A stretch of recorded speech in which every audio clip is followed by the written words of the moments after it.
Learn in my way. If you have the will, I will show you the way.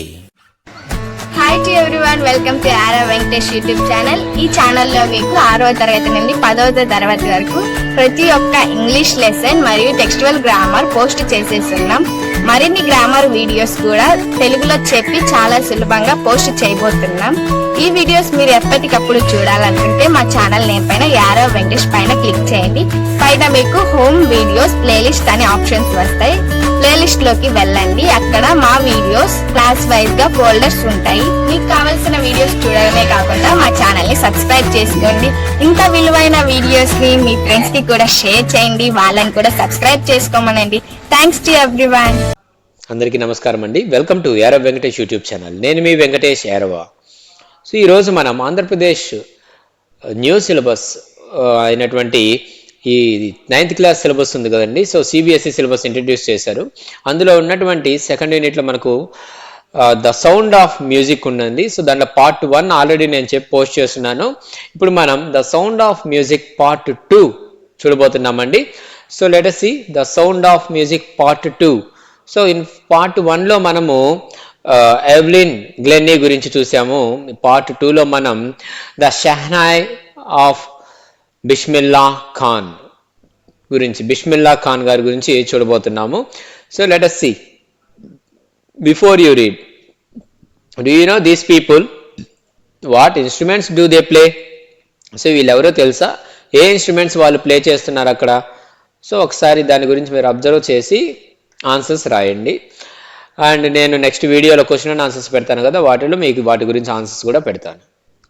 Next, think of the shehnai and the first thing you will probably imagine. So think of the shehnai. Shehnai గురించి మీరు ఆలోచించాలి. షెహనాయ్ అంటే ఏంటంటే, ఇదిగోండి ఇక్కడ లాస్ట్లో ఒక అతను ఊతున్నాడు కదండి. సో దానిని షెహనాయ్ అంటారు. మనకు తెలుగులో పెళ్లిళ్ళల్లో కూడా ఊతూ ఉంటారు, సన్నాయి అంటాము. సో అది సన్నాయి కాదండి, షెహనాయ్. షెహనాయ్ షెహనాయ్ కాస్త మాట్లాడుతూ సన్నాయి అయిపోయింది అది. Okay, so shehnai and so think of the Shehnai and the first thing you will probably imagine is a wedding or a similar occasion of function. So shehnai అని మనకు మైండ్లోకి రాగానే మనకు ఫస్ట్ గుర్తొచ్చేది ఏంటంటే వెడ్డింగ్ కావచ్చు, లేదంటే అంటే పెళ్లి కావచ్చు, లేదంటే అలాంటి ఏదన్నా ఒక మంచి కార్యక్రమం అన్నమాట. ఓకే, ఏదన్నా ఒక ఫంక్షన్ అనేది గుర్తొస్తుంది, అంతే కదండి. సన్నాయి అనగానే మనకు గుర్తొచ్చేది ఒక function. The next would probably be Ustad Bismillah Khan. So ఆ తర్వాత మనకి ఇమ్మీడియట్ గా గుర్తొచ్చేది ఎవరనంటే షెహనాయ్ అనగానే ఉస్తాద్ బిస్మిల్లా ఖాన్ గుర్తొస్తాడు. So the shehnai maestro playing this instrument. So ఈ షెహనాయ్ మాస్టర్ అనమాట. Maestro means an expert performer. Okay, so shehnai play చేయడంలో ఒక ఎక్స్పర్ట్ అనమాట ఈ ఉస్తాద్ బిస్మిల్లా ఖాన్. ఓకే, సో ఆయన గుర్తొస్తాడు మనకు. సో ఇంతకు ఎవరు అతను చూద్దాం. Emperor Aurangzeb banned the playing of a musical instrument called pungi in the royal residence, for it had a shrill, unpleasant sound.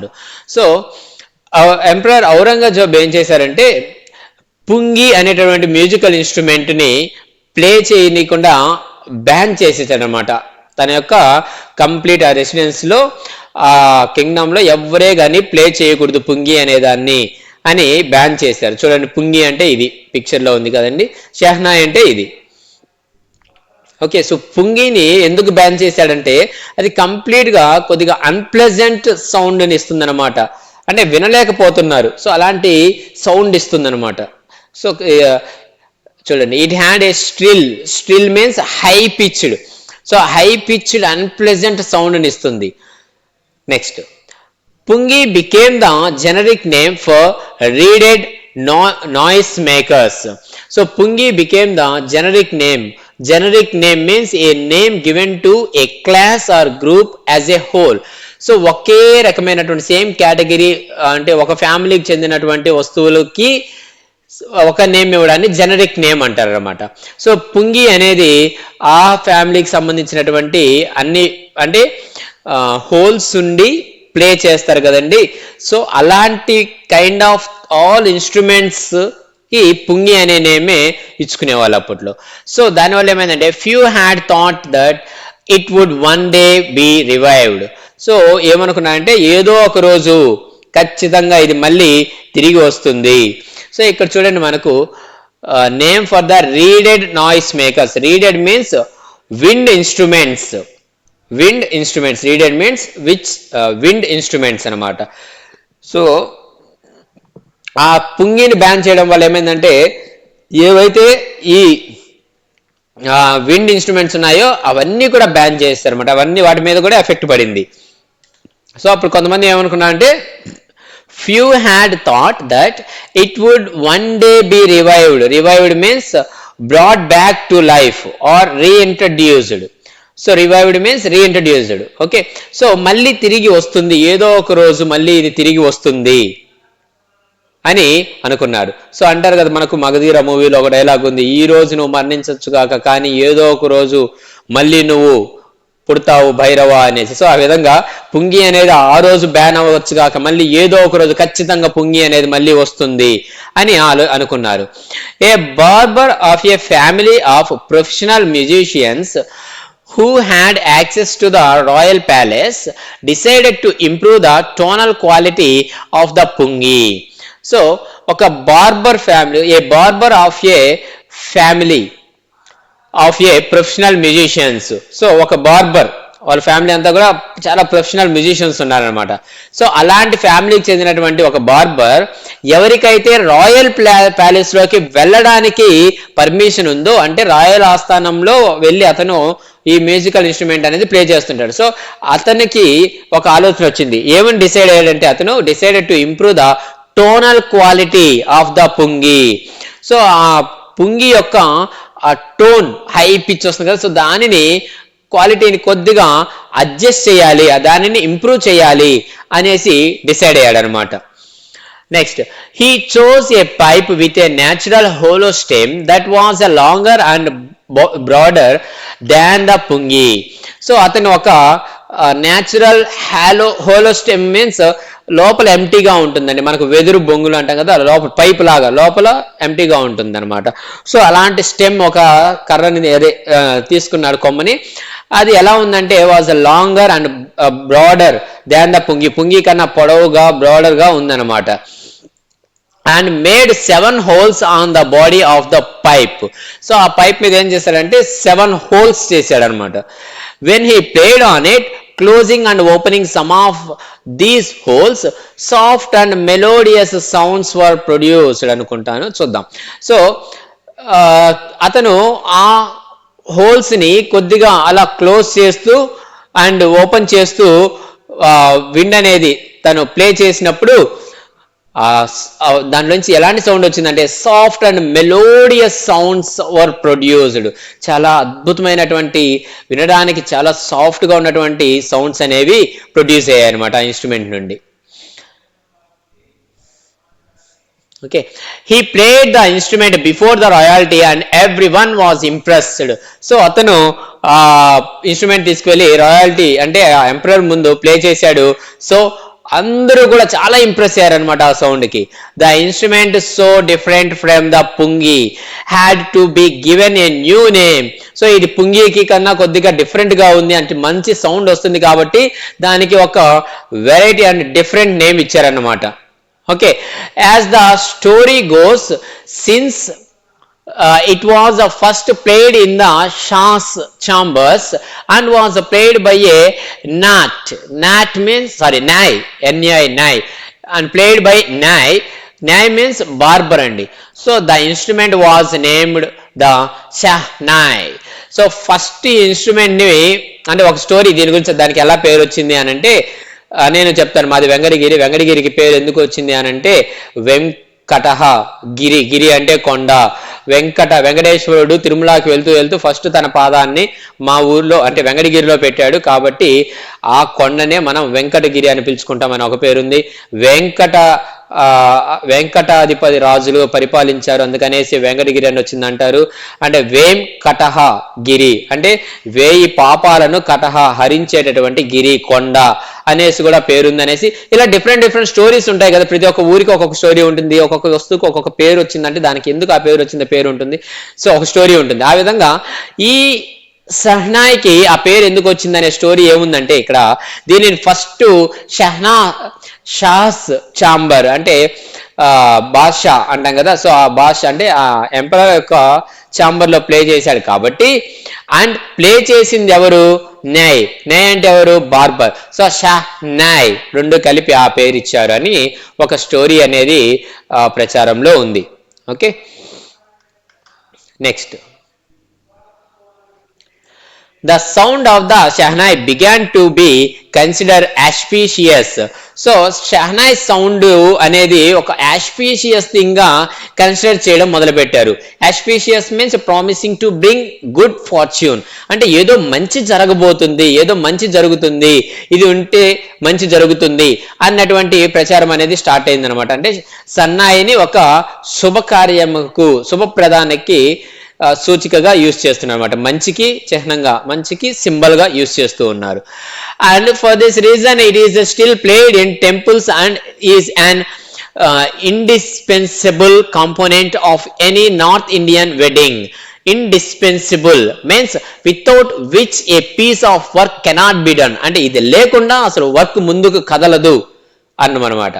So ఈ షెహనాయ్ అనేది టెంపుల్స్ లో ప్లే చేస్తున్నారు, అండ్ నార్త్ ఇండియన్ వెడ్డింగ్స్ లో ఇది లేకపోతే అసలు వెడ్డింగ్ జరగదు అన్న విధంగా ఉందన్నమాట దీని యొక్క importance. In the past the shehnai was a part of the naubat or traditional ensemble of nine instruments found at royal courts. So past, in the past ఇదేంటంటే shehnai was a part of the naubat. Naubat means చూడండి ఇక్కడ naubat or traditional ensemble of 9 instruments అన్నారు. So మనకు రెండు same meaning వస్తుంది ఇక్కడ. Naubat means a group of 9 instruments. Naubat means a group of 9 instruments లేదా traditional ensemble of 9 instruments. So రెండు ఒకటే మీనింగ్స్, అంటే 9 ఇన్స్ట్రుమెంట్స్ అనమాట ప్లే చేయడం. So shehnai was a part of the naubat. So ఈ 9లో ఒకటిగా చేరిందనమాట ఈ షెహనాయ్ అనేది. ఎక్కడ found at the royal courts. So royal courts లో షెహనాయ్ అనేది కంపల్సరీ ఉండే మ్యూజికల్ ఇన్స్ట్రుమెంట్స్ 8 ఉంటాయి కదా, వాటితో పాటు ఇది కూడా ఒకటి జాయిన్ అయింది. And till recently it was used only in temples and weddings. So ఇది చాలా వరకు టెంపుల్స్ లో అండ్ వెడ్డింగ్స్ లో ఎక్కువగా యూజ్ చేస్తారనమాట దీనిని. The credit for bringing this instrument on to the classical stage goes to Ustad Bismillah Khan. So అసలు ఈ ఇన్స్ట్రుమెంట్ కి ఒక క్లాసికల్ స్టేజ్ అనేది, ఒక మంచి అద్భుతమైనటువంటి ఒక పొజిషన్ అనేది తీసుకువచ్చింది మాత్రం ఉస్తాద్ బిస్మిల్లా ఖాన్ అనేటటువంటి పర్సన్ అనమాట. సో ఎవరో చూద్దాం అతను. As a 5-year-old Bismillah Khan played gilli danda near a pond in the ancient estate of Dumraon in Bihar. So Dumraon అంటే బీహార్ లో ఒక సిటీ పేరు. సో జుమ్రాన్ లో ఉన్నటువంటి ఒక ఏన్షియంట్ ఎస్టేట్ లో ఒక పాండ్ ఉందన్నమాట. ఆ పాండ్ దగ్గర 5 years ఏజ్ ఉన్నటువంటి బిస్మిల్లా ఖాన్ గిల్లీ దండ ఆడుతూ ఉండేవాడు. అంటే కర్రా బిల్ల, కర్ర, చిన్న కర్ర ఉంటుంది, పెద్ద కర్ర ఉంటుంది, దాన్ని చిన్న కర్రని ఇలా కొడితే పైకి ఎగురుగానే దాన్ని కొడతారు. ఎంత దూరం పడిందో అంతా ఈ పెద్ద కర్రతో లెక్క పెట్టుకుంటూ పోతారనమాట. సో ఆ విధంగా అలాంటి ఆటలు ఆడుకుంటూ ఉండేవాడు అనమాట. ఎక్కడ, జోమ్రాన్ లో. He would regularly go to the nearby Biharji temple, Biharji temple to sing the Bhojpuri Chatta, at the end of which he would earn a big laddu weighing 1.25 kg, a prize given by the local Maharaja. So అతను regular గా ఎక్కడికి వెళ్ళాడంటే బిహారీజీ temple కి వెళ్తూ ఉండేవాడు అనమాట. ఎందుకంటే to sing Bhojpuri song, Bhojpuri language లో ఒక సాంగ్ చట్టా. చట్టా అంటే ఇక్కడ మనకు ఒక శ్రీరామ్ నవమికి అలాగా పాడేటటువంటి ఒక పవిత్రమైనటువంటి పాట అనమాట. సో అలాంటి సాంగ్ పాడేదానికి వెళ్ళాడు అనమాట. ఎప్పుడు, at the end of, so ఎక్కడంటే ఆ టెంపుల్లో వెళ్ళి పాడేవాడు. అది పాడిన తరువాత లాస్ట్ లో అంతా అయిపోయిన తర్వాత ఇతనికి 1.25 kgs లడ్డుని ఇచ్చేవాళ్ళు అనమాట. అంత వెయింగ్, అంత బరువు ఉన్నటువంటి లడ్డుని ఇచ్చేవాళ్ళు, అంత పెద్ద లడ్డుని ఇచ్చేవాళ్ళు. ఎవరు, ఆ లోకల్ మహారాజే ఇచ్చేవాళ్ళు అనమాట, యాజ్ ఏ ప్రైజ్. ఓకే, ఒక ప్రైజ్ గా అతనికి ఇచ్చేవాళ్ళు, బాగా పాడావు అనేసి అప్రిషియేట్ చేస్తూ ఇచ్చేవాడు. సో అందుకోసం డైలీ వెళ్ళి పాడేవాడు.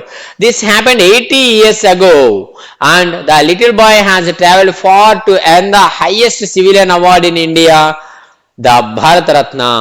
సో ఎవరైతే లడ్డు కోసం పాటలు పాడాడో ఆ అబ్బాయి, అది ఎప్పుడు పాటలు పాడింది లడ్డు కోసం, 80 సంవత్సరాల క్రితం. సో ఇప్పుడు ఆ అబ్బాయి travelled far to earn the highest, so చాలా అంటే చాలా ఎత్తుకు ఎదిగిపోయాడు. ఎంత ఎత్తుకంటే ఇండియాలోనే highest civilian award Bharat Ratna receive చేసుకునేటటువంటి హైయెస్ట్ పీక్స్ కి వెళ్ళిపోయాడు అనమాట. అతను ఆ స్టేజ్ కి వెళ్ళిపోయాడు.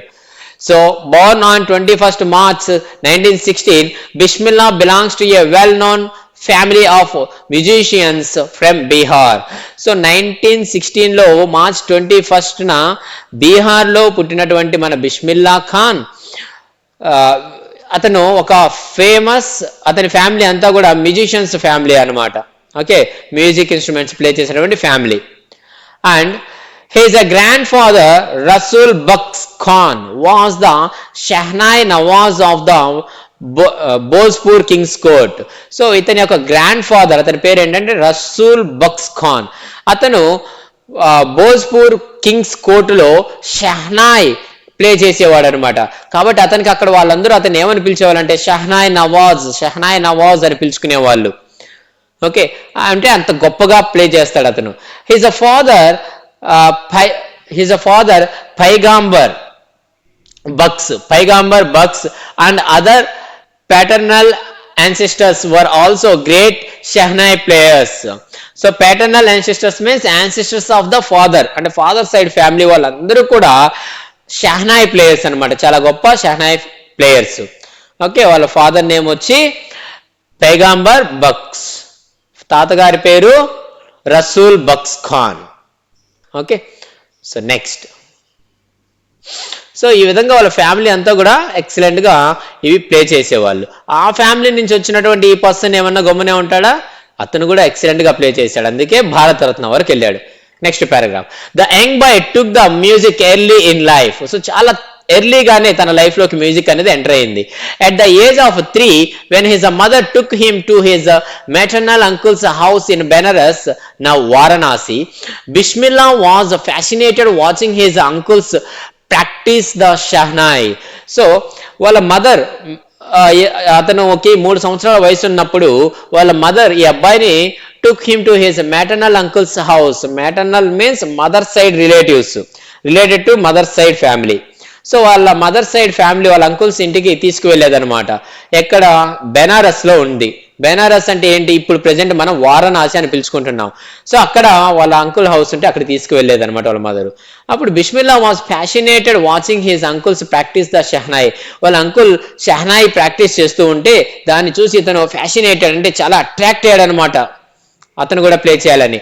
Soon Bismillah started accompanying his uncle Ali Bucks to the Vishnu temple of Benares, where Bucks was employed to play the Shehnai.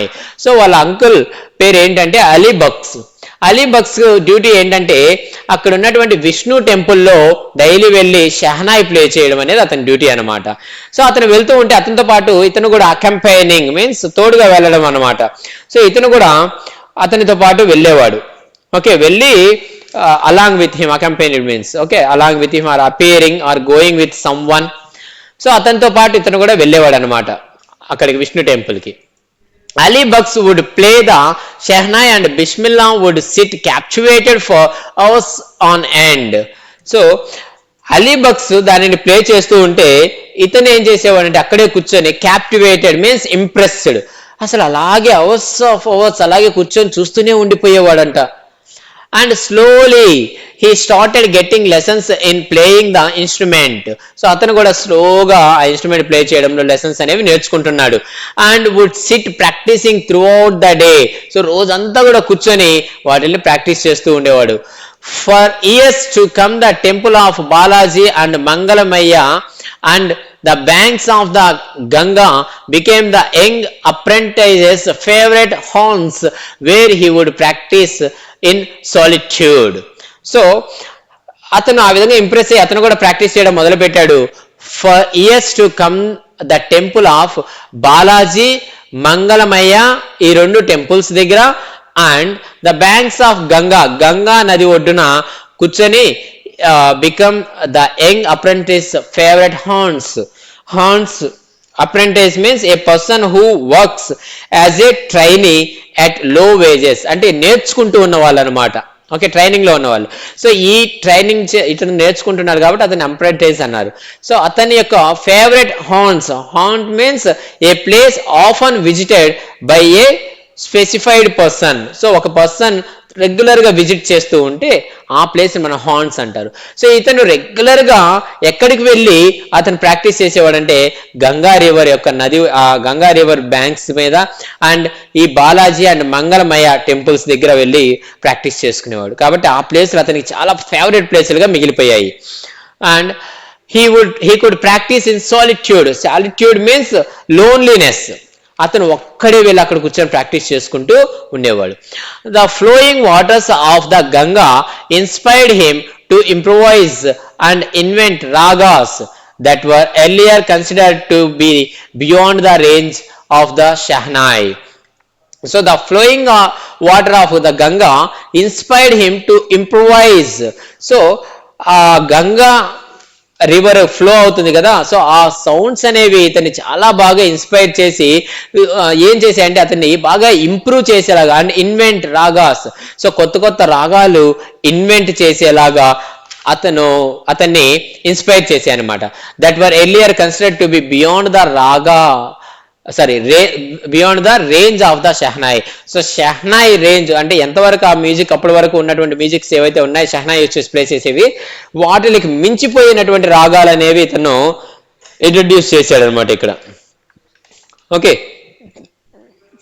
అంటే కొత్త రాగాలను ఇంట్రడ్యూస్ చేశాడు. అట్ ద ఏజ్ ఆఫ్ 14 చూడండి ఇక్కడ మనకి ఇచ్చున్నారు, on end means for a very long time without stopping. So ఎంతసేపు అంటే అంతసేపు అవర్స్ అతను అలాగే వింటూ ఉన్నాడు అనేసి చెప్పుకున్నాం కదా అక్కడ అనమాట. అది నెక్స్ట్ చూడండి. At the age of 14 Bismillah accompanied his uncle to the Allahabad music conference. So వాళ్ళ అంకుల్ తో పాటు కలిసి ఇతను అలహాబాద్ లో జరిగేటటువంటి మ్యూజిక్ కాన్ఫరెన్స్ కి అటెండ్ అయ్యాడు అనమాట 14 ఏజ్ ఉన్నప్పుడు.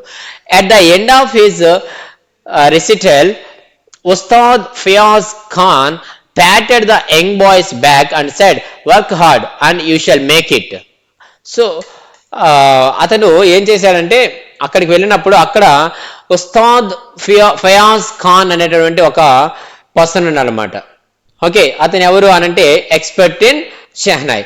సో అతను at the end of his recital means musical performance. So ఆ మ్యూజికల్ పర్ఫార్మెన్స్ ఎండ్ అయిన తర్వాత అతను వచ్చి అతన్ని బ్యాక్ మీద ఇలా ప్యాటెడ్ మీన్స్ అలా తట్టి work hard you shall make it. So నువ్వు బాగా కష్టపడ్డావంటే నువ్వు సాధిస్తావు అనేసి అప్రిషియేట్ చేసి వెళ్ళాడు. With the opening of the All India Radio Lucknow in 1938 came Bismillah's big break. So 1938లో ఆల్ ఇండియా రేడియో అనేది ఓపెన్ చేశారు. సో అది ఓపెన్ చేయడం అనేది మన బిస్మిల్లా ఖాన్ కి ఒక బిగ్ బ్రేక్ అని చెప్పుకోవచ్చు, తన లైఫ్ టర్నింగ్ పాయింట్ అని చెప్పుకోవచ్చు. He soon became an often heard shehnai player on radio. So అతను ఎలా అయిపోయాడంటే చాలా అలవాటుగా తరచు డైలీ అతని యొక్క షెహనాయ్ ప్లేయింగ్ అనేది ఖచ్చితంగా ఉండాలన్నమాట ఆ రేడియోలో. సో అలాగ అయిపోయింది, అతనికి రెగ్యులర్ గా ప్రోగ్రామ్స్ వచ్చేవి. When India gained independence on 15th August 1947, Bismillah Khan became the first Indian to greet the nation with his Shehnai. So ఇండియాకి స్వాతంత్రం వచ్చినప్పుడు మన ఇండియా ప్రజలందరికీ కూడా షెహనాయ్తో విష్ చేసినటువంటి first person Bismillah Khan. He poured his heart out into Raga Coffee from the Red Fort to an audience which included Pandit Jawaharlal Nehru, who later gave his famous Tryst with Destiny speech. So he poured his heart out into Raga Coffee. So Rag Coffee. Rag Coffee means a family of ragas of classical music with all emotions. So all emotions తో ఉన్నటువంటి classical music అనమాట. So అన్ని emotions కలగలిపినటువంటి ఒక music అనేది అతను తన heart లో నుంచి బయటికి తెప్పించాడు అనమాట. సో తెప్పించి అక్కడ రెడ్ ఫోర్ట్ లో జరిగినటువంటి ఆ ప్రోగ్రామ్ లో ఇతను ఫస్ట్ ఆ విధంగా అన్ని ఎమోషన్స్ తో మ్యూజిక్ అనేది క్రియేట్ చేసి ఎవరున్నారంటే ఆ కాన్ఫరెన్స్ లో జవహర్లాల్ నెహ్రూ గారు కూడా ఉన్నారనమాట. సో అతని ముందు ఇతను దేశం మొత్తానికి తన షెహనాయితో విష్ చేశాడనమాట. సో అతని విష్ చేయడం అయిపోయిన తరువాతే మన జవహర్లాల్ నెహ్రూ గారు స్పీచ్ ఇచ్చారనమాట. ఏమని, టైరెస్ట్ విత్ డెస్టినీ అనేటటువంటి టైటిల్ తో ఒక స్పీచ్ ఇచ్చారు. అంటే నువ్వు కమిట్మెంట్ తో వర్క్ చేసావంటే నీ డెస్టినీని నువ్వు రీచ్ అవ్వగలుగుతావు అన్నటువంటి ఒక స్పీచ్ అనేది ఇచ్చారు. Next, Bismillah Khan has given many memorable performances both in India and abroad.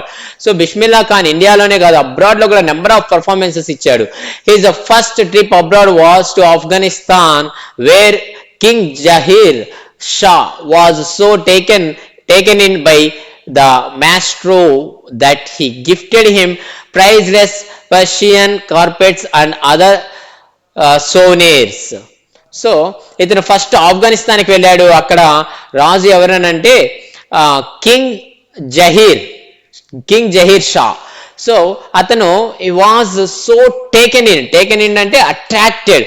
So ఇది యొక్క మ్యూజిక్ విని తను చాలా అట్రాక్ట్ అయ్యి ఏమి ఇచ్చాడంటే గిఫ్ట్ గా ప్రైజ్లెస్ పర్షియన్ కార్పెట్స్. సో చాలా విలువైనటువంటి పర్షియన్ కార్పెట్స్ ని and other souvenirs means things given in memory of a place, person or event. So గుర్తుగా కొన్ని గిఫ్ట్లు కూడా ఇచ్చాడనమాట అతనికి. The king of Afghanistan was not the only one to be fascinated with Bismillah's music. So ఈ king ఒకటే కాదు ఇతని యొక్క మ్యూజిక్ అట్రాక్ట్ అయింది.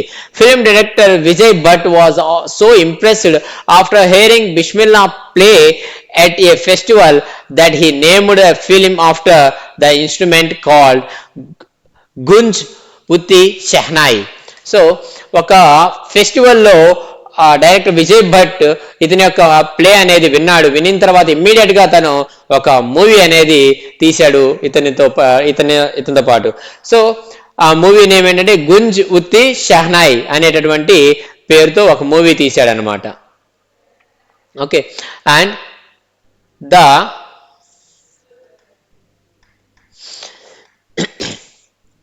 చూడండి స్లోగా ఎంత ఫేమస్ అవుతున్నాడు. The film was a hit. So తర్వాత ఏమైందంటే అతను మ్యూజిక్ షెహనాయితో యూజ్ చేసి మ్యూజిక్ అందించాడు అనమాట ఆ ఫిలిం కి. సో ఆ ఫిలిం అనేది చాలా హిట్ అయిపోయింది. And one of the Bismillah Khan's compositions Dil Ka Khilona Hai Toot Gaya అనేటటువంటి song turned out to be the nationwide chart buster means record breaker. So అసలు ఆ సాంగ్ అనేది ఆ సాంగ్ కి ఇతను ఇచ్చినటువంటి మ్యూజిక్ చాలా యూజ్ అయింది. సో అతను కంపోజ్ చేసినటువంటి ఆ సాంగ్ అనేది అసలు బ్లాక్ బాస్టర్ అయిపోయింది అనమాట.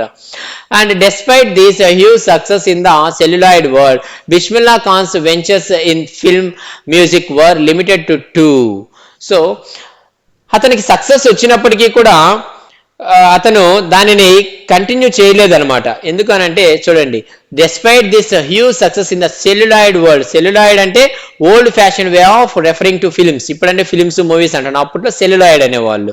సో ఆ సెల్యులాయిడ్ ఈ సినీ ప్రపంచంలో Bismillah Khan's ventures means projects that often involve risk.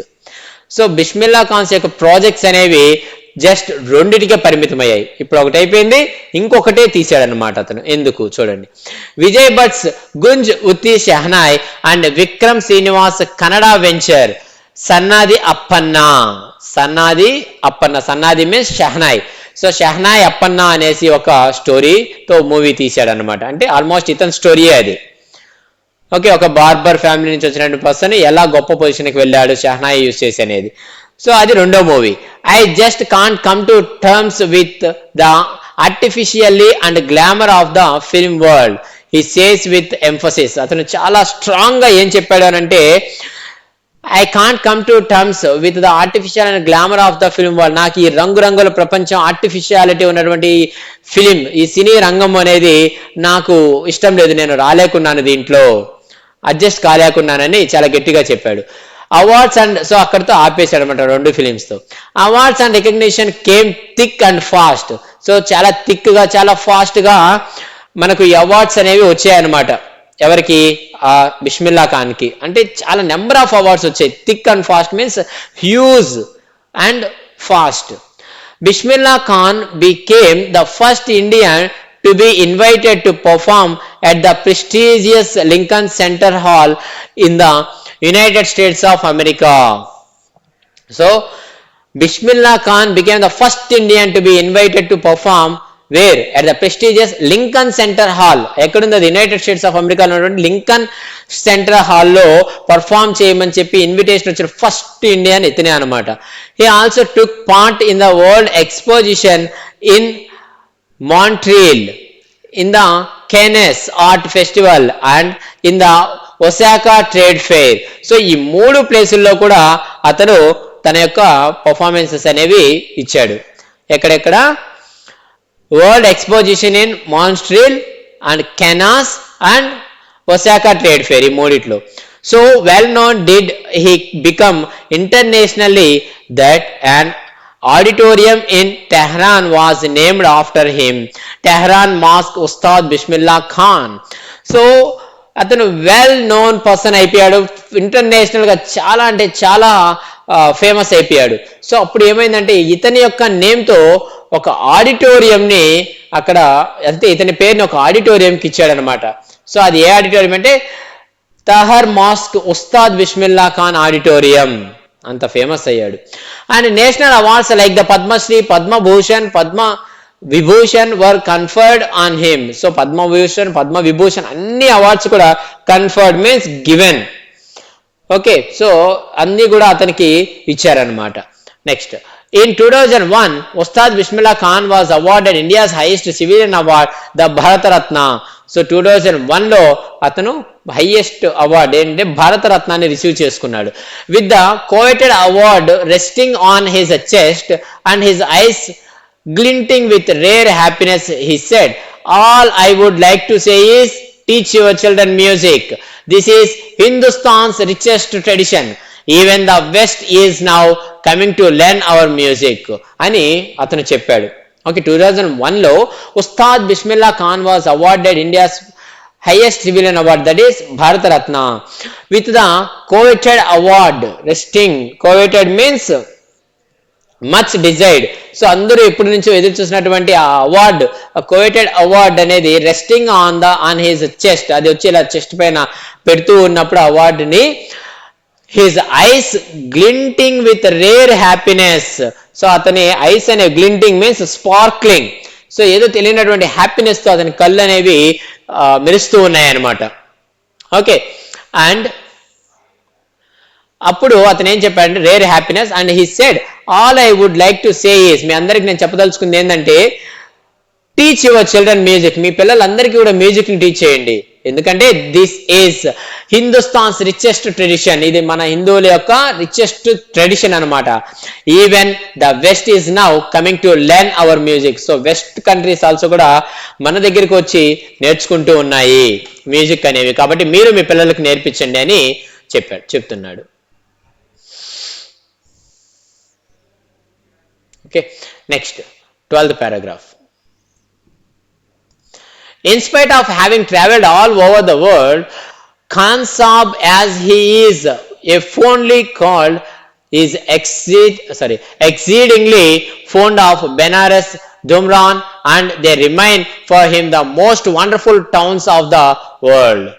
So, in spite of having traveled all, అంత ప్రపంచమంతా తిరిగేశాడు. అలా తిరిగినప్పటికీ కూడా ఖాన్ సాబ్ కి బాగా ఇష్టమైంది fondly called. So Khan Sahab ఏమని పిలుచుకుంటాడంటే ఈజ్ మీన్స్ చూడండి, Khan Sahab as he is fondly called. So ఇతన్ని బిస్మిల్లా ఖాన్ ని చాలా మంది ముద్దు పేరుతో పిలుస్తారంట కదా. సో ఏమని పిలిచేవాళ్ళంటే ఖాన్ సాబ్ అని పిలిచేవాళ్ళు అనమాట. సో అతనికి ఏమైందనంటే ట్రావెల్డ్ ఓవర్ వరల్డ్ అంతా కూడా తిరిగేసిన తర్వాత is exceedingly fond of Benaras and Dumraon. So exceedingly fond of అంటే అతనికి అసలు ఇంకా వేరే ఆలోచన చాలా ఎంతంటే అంత ఇష్టం అయిపోయేవి బెనారస్ అండ్ డూమ్రాన్. సో ఈ 2 సిటీస్ కూడా అతనికి చాలా ఇష్టం అనమాట. And they remain for him the most wonderful towns of the world. So అతని దృష్టిలో ఏంటంటే ఈ 2 టౌన్సే ప్రపంచంలో కల్లా చాలా గొప్పమైనటువంటి టౌన్స్ అనేసి అనుకున్నాడు అనమాట. సో మనం కూడా అలాగే అనుకుంటాం కదండి. ఏ విధంగా మనకు ఎక్కడైనా జాబ్ వచ్చింది అనుకోండి, అక్కడికి వెళ్ళేసి మళ్ళీ ఏ నైట్ అయినా ఎంత లేట్ అయినా కూడా మన ఇంటికి మనం వచ్చేస్తే అది హ్యాపీనెస్ వేరనమాట. సో అలాగే ఇతను కూడా ఎక్కడికి వెళ్ళినా కూడా తన హోమ్ టౌన్ డూమ్రాన్ లేదా బెనారస్ కి తిరిగి వచ్చేయాలన్నమాట. అవే అతనికి హ్యాపీనెస్ ఇస్తాయి. A student of his once wanted him to head a shehnai school in the USA and the student promised to recreate the atmosphere of Benares by replicating the temples there. So అతని యొక్క student ఒక అతను వచ్చి అతన్ని అడిగాడు, ఏమని, మీరు ఈ షెహనాయ్తో సంబంధించినటువంటి ఒక స్కూల్ US లో పెట్టండి, మీకు కావాలంటే నేను ఈ బెనారస్ అది యొక్క అట్మాస్ఫియర్ ని నేను రీక్రియేట్ చేస్తాను USA లో అని చెప్పాడు. Then but Khan Sahab asked him if he would be able to transport river Ganga as well. So అతను ఏం చెప్పాడనంటే, ఓకే నువ్వు ఆ రెండు అయితే క్రియేట్ చేస్తావు, కానీ నాకు రివర్ గంగా కూడా కావాలి, దీన్ని కూడా నువ్వు ట్రాన్స్పోర్ట్ చేయగలుగుతావు అమెరికాకి అని నవ్వాడు అనమాట. నెక్స్ట్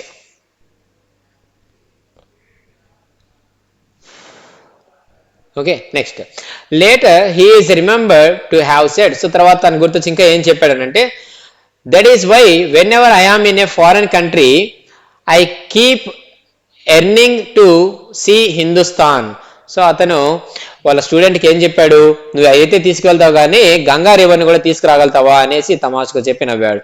సో తర్వాత అతను ఏం చెప్పినంటే, నేను ఎప్పుడైనా కూడా ఫారెన్ కంట్రీలో ఉన్నాను అనుకోండి, I keep earning. So earning means recalling or remembering, okay, or longing or wanting, wishing. So earning means longing or wanting. So నాకు ఎప్పుడు కూడా హిందుస్థాన్కి ఎప్పుడెప్పుడు వెళ్తామా అనేసి కోరిక ఉంటుంది అనమాట. వైల్ ఇన్ ముంబై, నేను ఒకవేళ ముంబైలో ఉంటే I think of only Benaras and the holy Ganga. ముంబైలో ఉంటే నేను ఎప్పుడెప్పుడు బెనారస్కి వెళ్తామా, ఎప్పుడెప్పుడు గంగా రివర్ దగ్గరికి వెళ్తామా అనేసి అనిపిస్తుంది. And while in Benaras I miss the unique mattha of Dumraon. So ఒకవేళ నేను బెనారస్లోనే ఉన్నాను అనుకోండి, అప్పుడు నాకు mattha means spicy butter milk. Okay, so ఆ స్పైసీ బటర్ మిల్క్ దుమ్రాన్లో బాగా ఫేమస్ అనమాట. సో అది ఎప్పుడెప్పుడు తాగుతామా అనేసి అనిపిస్తూ ఉంటుంది. అంటే ఫారెన్లో ఉన్నప్పుడు ఇండియా గురించి, ఇండియాలో ఉన్నప్పుడు బాంబే గురించి, ఈ ముంబైలో ఉన్నప్పుడు తన యొక్క అదే చూడండి, while in Mumbai Benaras and holy Ganga గురించి, బెనారస్లో ఉన్నప్పుడు మొత్తం ఆఫ్ డూమ్రాన్ గురించి అతను ఆలోచించేవాడు అనమాట. అంటే డూమ్రాన్ గురించి ఆలోచిస్తాడు, మా ఊర్లో ఈ బాగుంటాయి డూమ్రాన్లో అనేసి అలా ఆలోచించేవాడు. సో నెక్స్ట్ శేఖర్ గుప్తా అనేటటువంటి పర్సన్ బిస్మిల్లా ఖాన్ ఇలా అడిగాడు, ఏమనంటే, when partition happened didn't you and your family think of moving to Pakistan? So India Pakistan విడిపోయినప్పుడు నువ్వు మీ ఫ్యామిలీ పాకిస్తాన్కి వెళ్ళిపోవాలనేసి ఎప్పుడూ ఆలోచించలేదా అని అడిగితే Bismillah Khan god forbid. So దేవుడి దయల వల్ల అలాగేం అనిపించలేదు. ఓకే, ఓ మై గాడ్ అన్నట్టుగా అని. Me leave Benaras, never. నేనా బెనారస్ ని వదిలవడమా, never. I went to Pakistan once, I crossed the border just to say I have been to Pakistan. So నేను ఒకసారి పాకిస్తాన్కి వెళ్ళాను. సో మన బార్డర్ క్రాస్ చేసి పాకిస్తాన్కి వెళ్ళాను. అది కూడా ఎందుకు వెళ్ళాను అంటే, జస్ట్ ఎవరైనా అడిగితే నేను కూడా పాకిస్తాన్కి వెళ్ళాను అని చెప్పడం కోసం. సో జస్ట్ మనం ఊటీకి పోవాలన్నప్పుడు ఊటీ మీదుగా అలా బస్సు వెళ్ళింది అనుకోండి, వేరే ఊరికి వెళ్తూ, అప్పుడు మనం నేను కూడా ఊటీకి వెళ్ళానులే ఒకసారి, అలా బస్సులో పోయాను అని చెప్తాం కదా. అలాగా పాకిస్తాన్కి వెళ్ళి వచ్చానని చెప్పుకోవడం కోసం పాకిస్తాన్కి వెళ్ళాను. I was there for about an hour. So ఒక గంట సేపు ఉంటానేమో నేను పాకిస్తాన్లో అక్కడ. I said namaskar to the Pakistanis and salaam alaikum to the Indians. I had a good laugh. So నేను పాకిస్తాన్కి వెళ్ళినప్పుడు వాళ్ళకి ఏం చెప్పానంటే నమస్కార్ అని చెప్పేవాడిని, అండ్ ఇక్కడికి వచ్చిన తర్వాత ఇండియా వాళ్ళకి నేను సలాం అలైకుమ్ అని చెప్పేవాడిని. అంటే నేను ఇండియన్ని. పాకిస్తాన్కి పోయిన నేను ఇండియన్ని, ఇండియాకి వచ్చినా కూడా నేను ఇండియన్ని, కాబట్టి నేను ఇండియాకి వచ్చాను అస్సలాము అలైకుం చెప్పినా కూడా నేను ఇండియన్ని అని ప్రూవ్ చేసుకోవడం కోసం అతను చెప్పాడనమాట. సో అలా చెప్పి నవ్వాడు. Okay, so it was published in readers digest October 2005. Okay, next, Ustad Bismillah Khan's life is a perfect example of rich of the rich cultural heritage of India. So Ustad Bismillah Khan life అనేది perfect example అనమాట మన Indian కల్చర్కి. Okay, and one that effortlessly accepts that a devout Muslim like him can very naturally play the Shehnai every morning at the Kashi Vishwanath temple. So devout means believing strongly in a religion. So ఇంత strong religion, అంత నమ్మకాలు ఉన్నటువంటి ఆ ముస్లిం person ఏం చేసేవాడంటే daily వెళ్ళి morning టైంలో కాశీ విశ్వనాథ టెంపుల్లో shehnai play చేసేవాడు అనమాట everyday. So one that effortlessly accept that the devout. So everyone, ప్రతి ఒక్కరు కూడా దీనిని మాత్రం మనం ఒప్పుకోవాలి, అంగీకరించాలి, అతనికి కుల మత భేదం అనేది లేదు అనేసి. Okay, and Ustad Bismillah Khan passed away on 21st August 2006 at the age of 90 after the prolonged illness. So prolonged means happened for a long time. So చాలా కాలం పాటు దీర్ఘ అనారోగ్యంగా అతను ఉండి లాస్ట్కి 90 years వయసులో అతను చనిపోయాడు అనమాట 2006లో. He was given a state funeral and the government of India declared one day of national mourning. So అతనికి గవర్నమెంట్ ఫ్యూనరల్ అనేది అంటే గవర్నమెంట్ అన్ని తన యొక్క గౌరవ మర్యాదలతో తన యొక్క అంత్యక్రియలు అనేది చేసింది, ఫ్యూనరల్స్ చేసింది. అండ్ గవర్నమెంట్ ఆఫ్ ఇండియా అంటే సెంట్రల్ గవర్నమెంట్ కూడా ఒక రోజుని సంతాప దినంగా ప్రకటించింది అనమాట. National morning means expressing the sadness, సంతాపాన్ని వ్యక్తపరచడం. సో దానిని డిక్లేర్ చేసింది అనమాట. అంటే అంత గొప్ప పొజిషన్కి వెళ్ళాడు. చూడండి, ఒక నార్మల్ బార్బర్ ఫ్యామిలీలో పుట్టినటువంటి ఒక person Bharat Ratna award, highest civilian award of India, దాన్ని రిసీవ్ చేసే స్టేజ్కి వెళ్ళాడు. And central government throughout the India ఒక రోజుని సంతాప దినంగా ప్రకటించే స్టేజ్కి అతను ఎదిగాడు అంటే ఎంత హార్డ్ వర్క్ చేస్తుంటాడు, ఎంత టాలెంట్ అతను ఉంటుందో ఒకసారి ఆలోచించండి.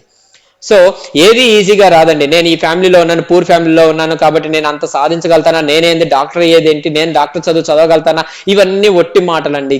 నిజంగా మీరు కమిట్మెంట్ ఉండి నిజంగా నేను చదవాలి, నేను చేయాలి, నేను నా ఫ్యామిలీని చేంజ్ చేసుకోవాలి, నా ఫ్యామిలీని నేను బాగా చూసుకోవాలి, మా పేరెంట్స్ పడే కష్టాన్ని నేను తగ్గించాలి, ఈ విధంగా మీరు ఆలోచించారనుకోండి, డెఫినెట్గా మీరు అనుకున్నది సాధించగలుగుతారు. ఓకే, సో ఎవరే కానీ పుట్టడం డాక్టర్లు గాను, ఇంజనీర్లు గాను, లేదంటే సాఫ్ట్వేర్ ఇంజనీర్ గాను పుట్టరు అనమాట. ఓకే, సో నార్మల్ ఒక మనిషిగానే పుడతారు, ఆ మనిషే డాక్టర్ అవుతాడు, ఆ మనిషే కలెక్టర్ అవుతాడు, ఆ మనిషే పిఎం అవుతాడు, సీఎం అవుతాడు, అన్నీ అవుతాడు. సో మనం చేసేటటువంటి పనులే మనల్ని ఎక్కడ ఉంచాలో అక్కడ ఉంచుతాయి. మనం మంచిగా ఆలోచించి మంచి చేసామంటే మంచి పొజిషన్లో ఉంటాము. లేదు మనం నెగిటివ్గా ఆలోచించి పక్క వాళ్ళకి బ్యాడ్ చేస్తూ ఉన్నామనుకోండి, మన లైఫ్ కూడా అలాగే ఉంటుందన్నమాట, బ్యాడ్గానే.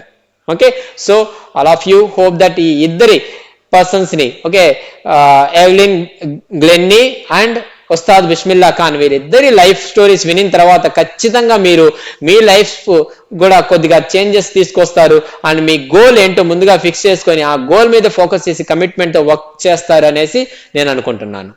ఓకే, సో ఈ వీడియో ఎంత కష్టపడి చెప్పినందుకు దయచేసి ఇప్పుడే వీడియో కింద సబ్స్క్రైబ్ బటన్ ఉంటుంది, ఆ బటన్ ప్రెస్ చేశారంటే నా ఛానల్కి మీరు సబ్స్క్రైబ్ చేసుకున్నట్లు అవుతుంది. అదే మీరు నాకు ఇచ్చేటటువంటి ఎంకరేజ్మెంట్. ఓకే, అండ్ పక్కనే ఉన్న బెల్ ఐకాన్ టచ్ చేస్తే ఈ లెసన్ యొక్క క్వశ్చన్ అండ్ ఆన్సర్స్ అనేవి నేను పోస్ట్ చేసినప్పుడు మీకే ఫస్ట్ నోటిఫికేషన్ వస్తుంది, అప్పుడు మీరే ఫస్ట్ వాచ్ చేయొచ్చు. ఓకే, సో ఈ వీడియోని మీ ఫ్రెండ్స్ అందరికీ కూడా షేర్ చేయండి అండ్ సబ్స్క్రైబ్ చేసుకోవడం మర్చిపోవద్దు. Thank you so much for watching my video. This is Venkatesh Yarava.